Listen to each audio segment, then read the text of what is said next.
So maybe I should say why I have the parchment. Tell me. It's not something everyone has lying around. Yeah. So I have the parchment because it's connected to experimental sound art installation that I'm doing for the Bodleian Library in collaboration with a sound artist in the UK, Amy Sturley.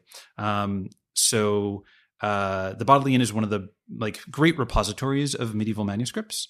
And so I am working with the sound artist to take this piece of parchment. And I've, for ages and ages and ages, I've been a paper folder. Like origami? Yeah, exactly. Like origami.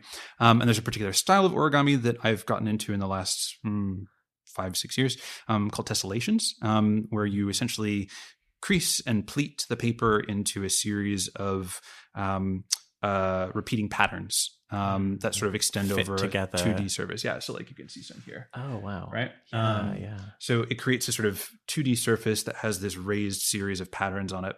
And so we're essentially taking the parchment and collapsing it into a series of patterns that mimics the look of one of the big medieval Bibles that they have in their collection.